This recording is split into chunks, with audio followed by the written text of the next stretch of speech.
Hello and welcome to Nikolai's Genetics Lessons. In this video I'm going to talk about the questions that I got yesterday from one of my viewers.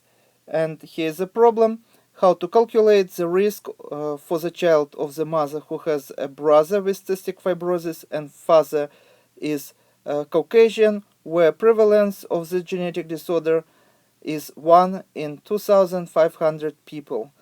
If you think that you can solve this problem, you may stop video here, try to solve this problem on your own first, and when you would be ready, you can run video again, and you can compare your answer with my answer and explanation. In order to solve this problem, I would start with pedigree. So we have a female, and on the pedigree, female would be shown as a circle. And we know that female has a brother, and her brother is affected with this genetic disorder, so we can fill this square with a color to show that this person is affected. So this is brother and sister, so we connect them, and we also connect them to their parents, so they have both the same mother and father. So here is a pedigree of this family, and because cystic fibrosis is a recessive genetic disorder, we instantly know that genotype of her brother would be small a, small a. And what is the genotype of the parents? Parents should be heterozygous because parents are phenotypically normal, but in this family, as you see, they have one child who is affected with this genetic disorder. So the genotype should be capital A, small a, and capital A, small a. And when we know genotype of the parents, we can build a Punnett Square. So here we have capital A and small a on one side. So this can be a male. And on the other side, we also would have capital A and small a, and this side would be of the mother. So when we build a Punnett square, we can predict genotypic and phenotypic frequency of the progeny in this family. So here we would have perfectly genotypically normal person. Here we would have a carrier just like both parents here, and here we would have one person who is going to be affected. So what is the frequencies? Probability to be affected in this family would be 1/4, and probability to be not affected in this family would be 3 out of 4. So now we have to answer what is the probability of this genotype. We know that this female belongs to one of these genotypes. So in order to solve our problem, we need to know what is the probability for her to be heterozygous for this trait, because this genotype wouldn't produce any risk to have affected child.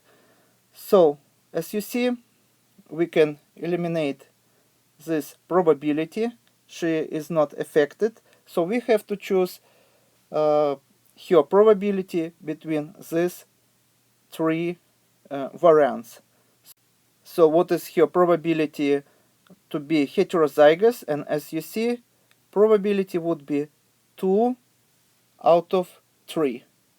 So she is phenotypically normal, so she belongs to this group, and her probability to be heterozygous would be 2 out of 3. So this is her probability, 2 out of 3. Many people make here a mistake, thinking that her probability would be 1/2, 2 out of 4, and this is a mistake, because we know for sure that she doesn't belong to this genotype and phenotype. So we have to find her probability to be heterozygous among these three left genotypes. So this is going to be one phenotype, but as you see, it is made by two two genotypes. It can be whether heterozygous or homozygous dominant. So we have found the probability for female to be heterozygous for this genetic disorder, or to be belong to the genotypic group, that is capital A and small a. Now let's find what is the probability for her husband, who is Caucasian, to have also this genotype. We are not looking for the genotype small a, because this is very serious genetic disorder, and if her husband would have this condition, everyone would know. Because he doesn't have this condition, we have to find his probability to be also heterozygous, to be phenotypically normal, but to be a carrier. In order to find probability for her husband to belong to this heterozygous group, we need to know Hardy-Weinberg formula. This is simple binomial expansion. When we have two alleles and we have diploid organism, the probability of different genotypes that these two alleles can make would be as follows. So frequency of the three possible genotypes made by two alleles would equal to p squared plus 2pq plus q squared, and all this equals to 1. In this formula, 1 equals to 100%. So 0.5 would equal, for example, to 50%. So as you see, according to this formula, we have two alleles. One is P, another allele is Q. So these two type of alleles make a whole gene pool for this particular trait. So when we add all the P alleles plus all the Q alleles, we should get 1. Once again, 1 here equals 100%. So all these three genotypes, when we add them up, we should get 1 or 100%. So as I already use capital A and small a in my explanation, I would use the same names for the alleles in order to explain the second part of solution of this problem. So P squared would stand here for the genotype that is homozygous dominant, or capital A. Capital A, 2pq stands for the heterozygous genotype, or capital A, small a, and q squared stands for the homozygous recessive genotype, or small a, small a. According to our problem, we know that in Caucasians, 1 person out of 2,500 people would be affected. So in other words, would belong to this group. So how to find frequency? We have to divide 1 by 2,500, and we would find the frequency of this genotype and phenotype in the whole Caucasian population. So when we divide these numbers, 1 by 2,500, we are going to get 0.0004. So this is going to be frequency of this genotype. So 0.0004. And now we can find the frequency of the recessive allele A.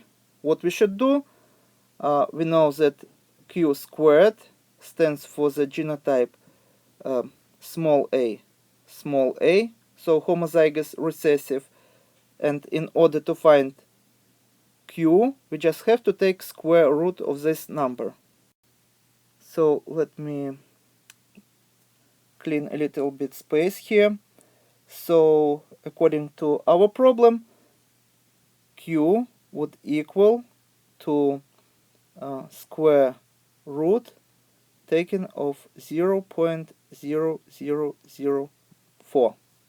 And the answer here would be 0.02.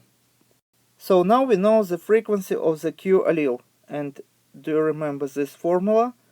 If we know frequency of the Q allele, we can easily find frequency of the P allele. We just have to subtract from 1 number Q. This is how we are going to get P. So P would equal to 1 minus Q. So in other words, P would equal 1 minus 0.02. So frequency of the allele P would be 0.98. So now we know frequency of the allele Q, and now we know the frequency of the allele P.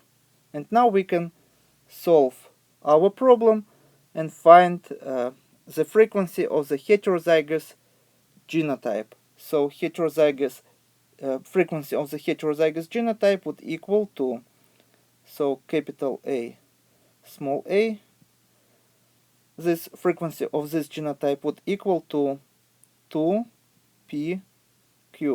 So this is part of the formula. We know number p, and this is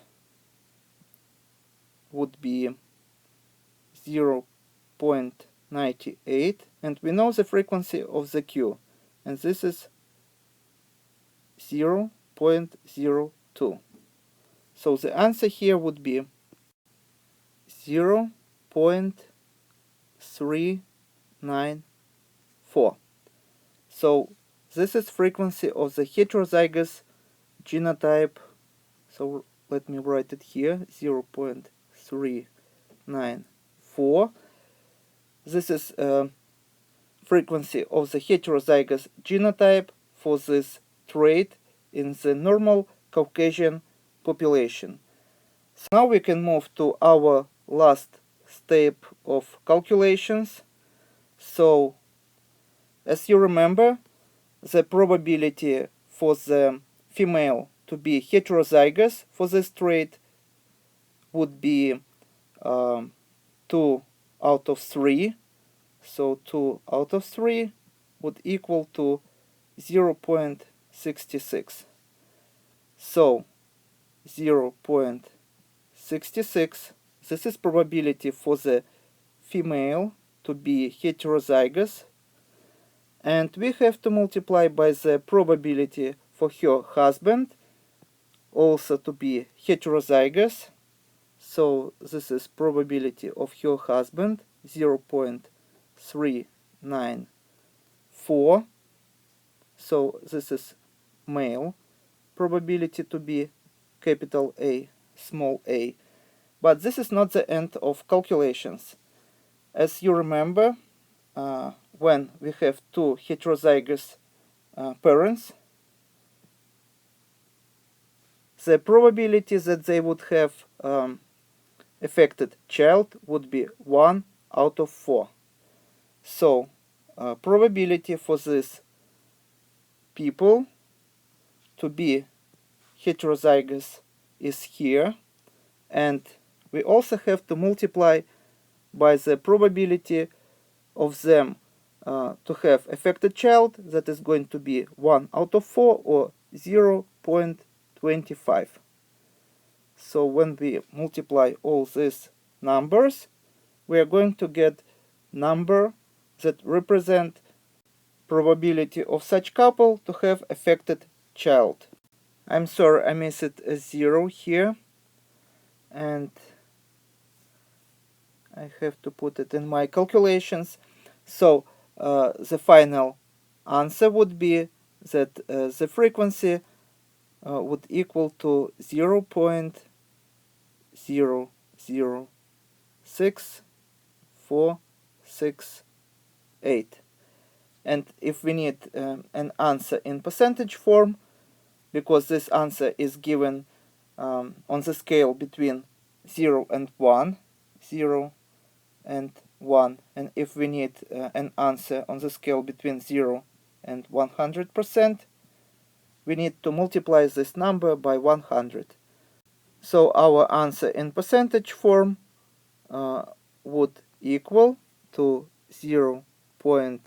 We just have to move this decimal point 2 places to the right, 0.6468. So as you see, this is just a little bit bigger than 0.5%. So the probability that they would have affected child would be about 0.6%, and probability that they would have normal child would be about 99.4%.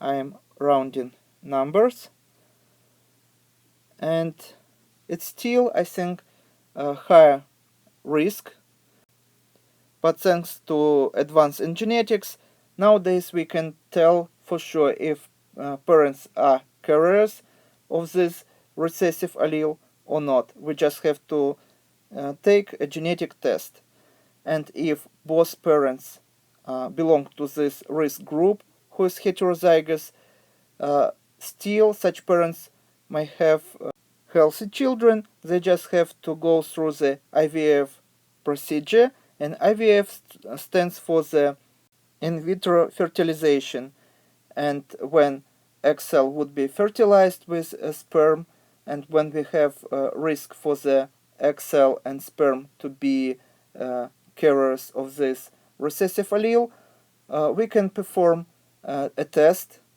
taking 1 or 2 cells from zygote before it would be transplanted into the woman uterus, and genetic test can be performed in order to confirm that this zygote doesn't have a recessive allele, or at least such a recessive allele is not in homozygous recessive form. And this is all for today. Thank you for your attention. I hope my explanation was clear enough for you.